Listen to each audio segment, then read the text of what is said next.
please remember to leave a like, a comment, share the video about, and if you haven't already, subscribe. Thank you.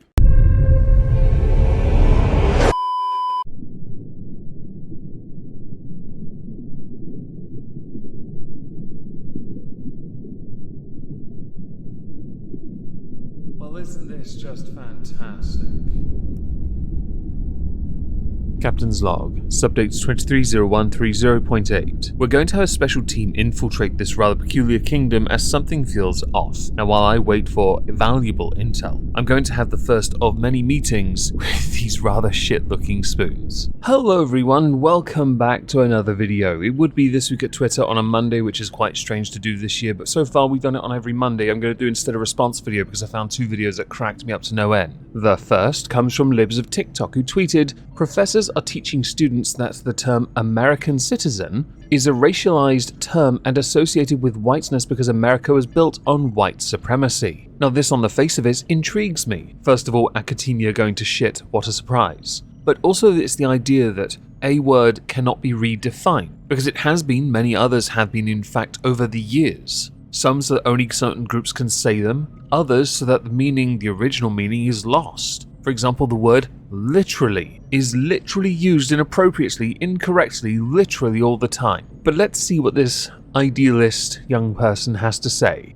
I just got out of a lecture and my professor said something that really struck me that I feel like should have been super obvious that I just had not connected the dots on before. I'm just guessing that it wasn't. At the end of every sentence, you had to make it sound like a question. And that is the fact that the term American citizen is like a racialized term. It's associated with whiteness, whether we want it to or not. Now this to me is quite interesting because I recently saw something on Twitter. Floyd Mayweather was trending, and one of the videos that was in that trending tag, that is, was him talking about African American as a term, something which he does not agree with. He considers himself American. I'm going to play that clip so you can understand his point. And why do we constantly call each other African Americans? When we go out there and go on the front line and fight the war, we're Americans. When we go in the Olympic Games, we're Americans. But now when we come home, we're African Americans. You know, I don't understand. We're Americans. We built this land.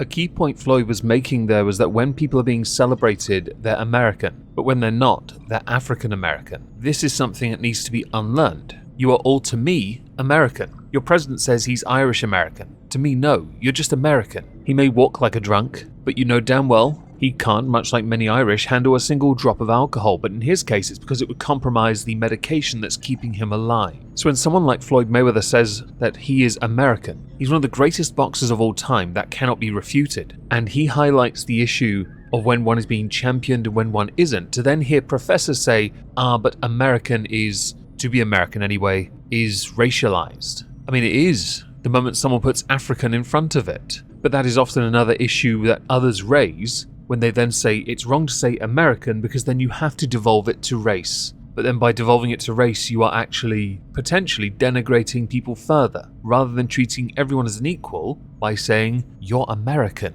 Because of the way that white supremacy is so intricately bound with the foundation of the country that we call America, that when you hear the word American citizen, the first thing that comes to mind is a white person. As an English person, I'm going to hard disagree, because America, or the United States of America, is too big to generically think of one person. If we over here think of somebody, there might be Bible basher, there might be inbreeding, there might be cowboy, there might be one of those dreaded Injuns. Is that what we call them these days? Casinos, big cities, blue or red. Race isn't the first thing we think of. It really isn't. It's certain cultural norms. Your lecturer is a twat for programming you to see things like this, or to see it this way, and to make an assertion that that is what we see as an outsider. I can promise you the first thing we think of is not race. And what's crazy is I have this super vivid memory when I was only maybe 5 or 6 years old. My mom was just about to get her citizenship and she was like, yo, I'm going to be an American citizen. And I was freaking out because I fully thought that my mother was going to turn into a white woman.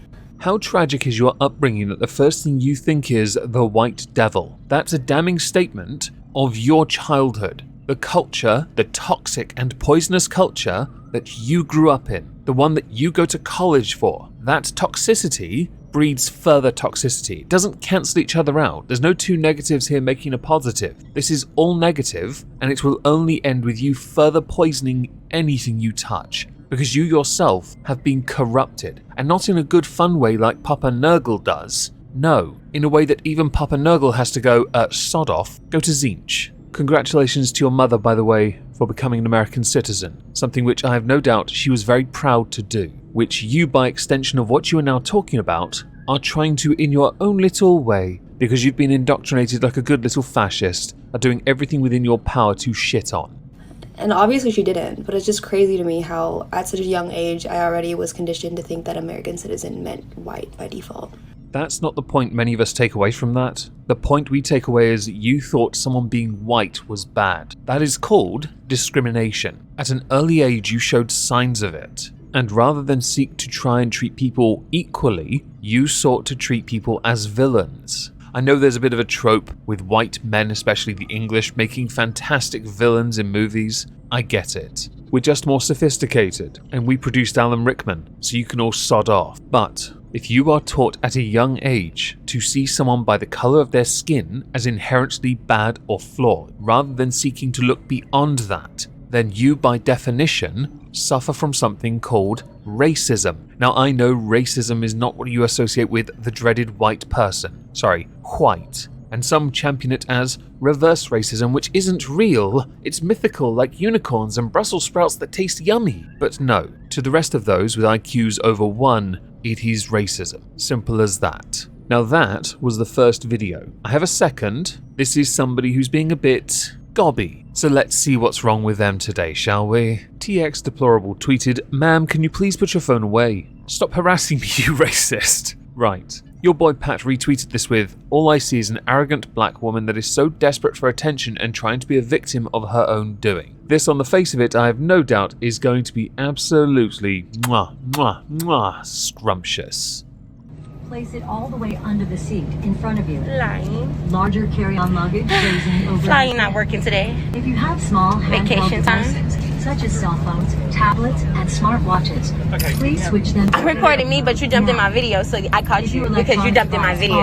I'm assuming while we're watching this, you all heard the voice in the background talk about cell phones and how you shouldn't be using them when a plane is taking off, right? Now, I know nothing of flights, never been on a plane in my life. I don't know if there's any scientific merit to having your phone on. Generally, though, when a plane's about to take off, from what I've been told, most don't make it a point to sit there on their phones. Just the thing. So instead of doing a little video for your fan base, perhaps instead do the smirt thing and simply obey the rules so that everyone can have a nice, easy takeoff, then you can go about your clout chasing afterwards. Additionally, the gentleman did not jump into your video, he was doing his job. You're harassing me at this point, so I think you should stop.